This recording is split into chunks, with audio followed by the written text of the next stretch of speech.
10 vicious Pawn Star deals. Before we start, I would want you to hit that red subscribe button so you never miss out on any of our videos. Hey guys, what's up? Welcome back to Film Discover. Pawn shops all over are known to sell the best out of the ordinary antiquities. The Gold and Silver Pawn in Las Vegas is essentially not a generic pawn shop. The Harrisons do not only run their shop, but also operate a reality show based on its clients, known as the Pawn Stars. The show circumscribes the everyday hustle Harrison has to face, inclusive of the transactions made worldwide. Amidst the deals that helped the shop put itself on the map, there were also certain deals that marked it as one of the worst TV fails in history. Here are 10 such vicious deals by Pawn Stars. Wells Fargo Strongbox. This has to be one of the most vicious deals of the Pawn Stars, as Rick deliberately bought a fake in hopes of making a profit. After tough negotiations and after handling the arrogant behavior of the customer, Rick was thinking to make diamonds out of coal. So close to a fight, both the men made a deal like gentlemen. But Rick's hopes came crashing down when the experts informed him that they were in fact just rotten old pieces of coal and nothing else. I don't have good news for you. This is a complete fantasy piece.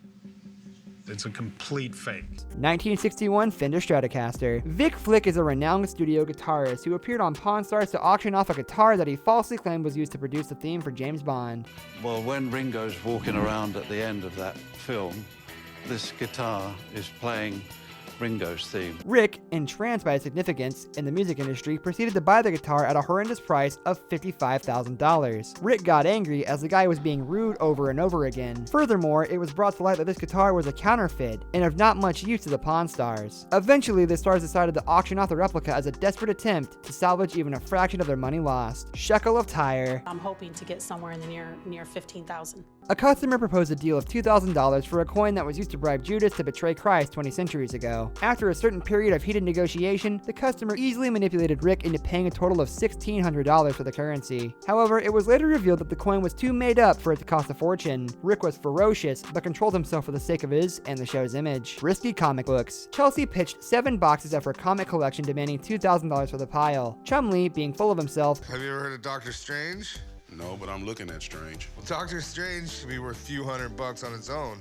proceeded to make a transaction of $500, which was later discovered to be a scam of $300. Although common sense doesn't sit well with the Pawn Stars, but failure and loss sure does. From $2,000 to a sum of $300 itself was a havoc for Chumley, as the negotiation got heated many times in between. Shoeless Joe Jackson's book. The negligence of the Pawn Stars led to another counterfeit oversight when they purchased a baseball with the signature of the legendary Shoeless Joe Jackson for a whopping $13,000. The customer that brought in the ball was very rude with the Stars. Moreover, the Stars' overly self-assured nature, which led to the conduction of the transaction without even a consultation from the experts, came crashing down when the same experts gave them the news of the signature on the baseball being fake. Vintage Gibson Mandolin. Rick has a knack for collecting vintage items, so when an angry customer came in selling a magnificent vintage Gibson Mandolin, Chumley couldn't help but pounce at the opportunity. He, however, forgot that Rick's vintage collection is in fact vintage and not knockoff. Handling the customer himself was quite troublesome, as it seemed like he didn't come to sell it, but came to pick up a quarrel. It's safe to assume that Chumley has a good heart, but the same cannot be said about his customer handling skills. 1964 Austin Healey. You'd assume that the Pawn Stars would at least have the common sense of getting a car inspected before even considering a deal. Nevertheless, it appears the idea of having a 1964 Austin Healey, no matter how tattered down, was mesmerizing enough for Rick to gamble a sum as large as $5,000 only to sell it off at a meager and insignificant price later. Fake Rolex. At this point, the phrase "success comes from failure" seems applicable to the Pawn Stars, as the ratings hits appear to have come from their drastic failures. This one, however, puts Corey in the spotlight, as he single-handedly managed to incur a loss of $8,000 by purchasing 6 fake Rolexes in a span of a week. Not just Corey made big losses, but made the old man angry too.